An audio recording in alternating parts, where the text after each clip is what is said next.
Қайырлы күн баршаңызға. Бүгін сіздермен королевский чак-чакты ойнайтын боламыз. Видеоны соңына дейін көріңіздер. Барлық керек құрамдардың барлығын видеоның астына жазып кететін боламын. Алдымен жұмыртқамызды алып, үстіне ас содамызды, тұзымызды салып араластырып алатын боламыз. Мен мұнда 5 жұмыртқа қостым, сіздер 4 жұмыртқа қоссаңыздар да болады.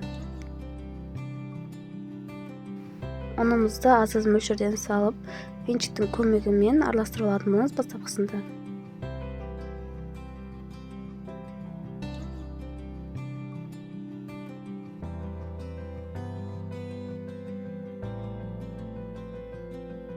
Осылайынан ұнымызды салып, біртіндеп қамыр болған шейін елейтін боламыз. Енді ары қарай мен қолмен елейтін боламын.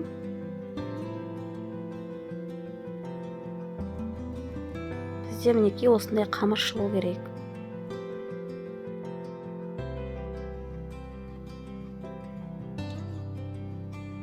Енді міне 10 минут өтті. Енді қамырымызды алып, екіге бөлеміз. Екіге бөліп, тағы да домалақтап, бетін жауып 5-10 минутқа тындырып қоятын боламыз.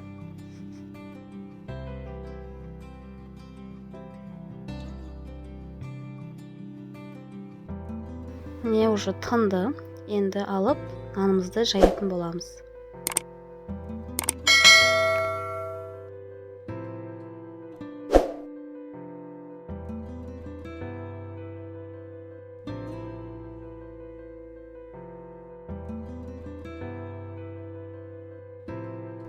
Қамырымызды жұқа қылып, домалақ жаятын боламыз.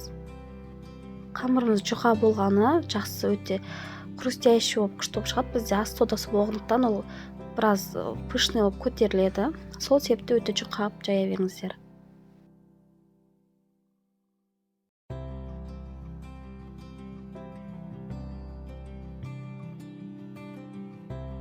Қамырымызды жайып болғаннан кейін, осылай видеода көрсетілгендей кесіп шығатын боламыз.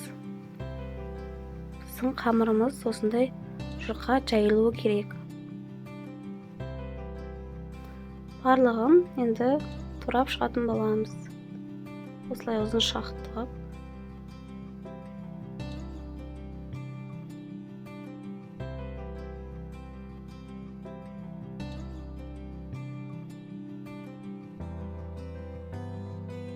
Міне бізде уже қамырымыз кеуіп тұр.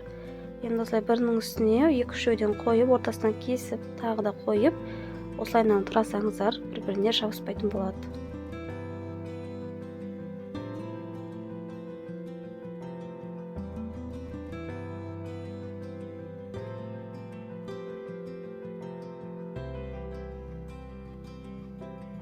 Майымызды құйып қыздыратын боламыз.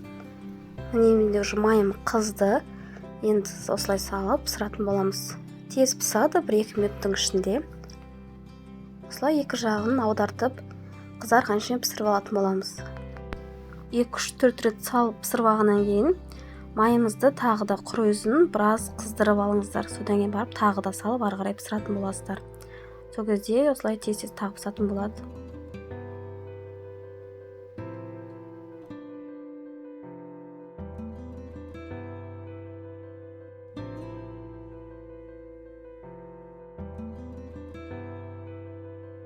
Мінекей барлығын пісіріп алдым.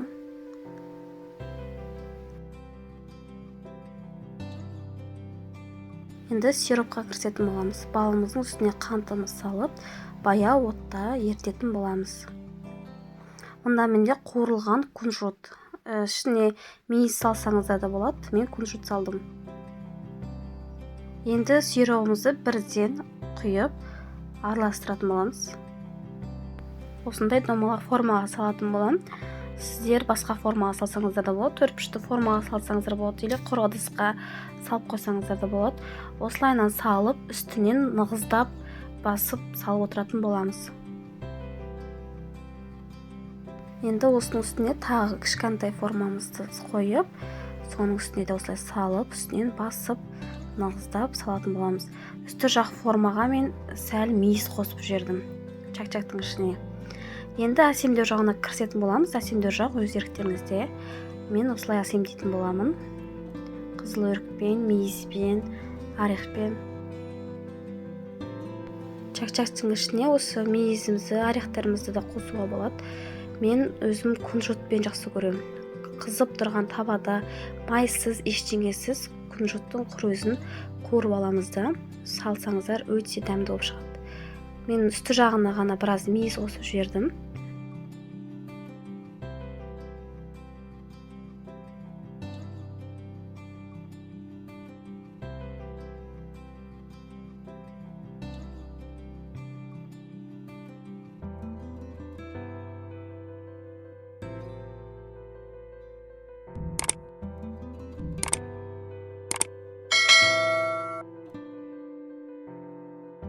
Видеоны соңына дейін көрген болсаңыздар, арнама тіркеліп, лайк басып, комментарий жазуды ұмытпаңыздар. Алдағы уақытта көптеген видео болады.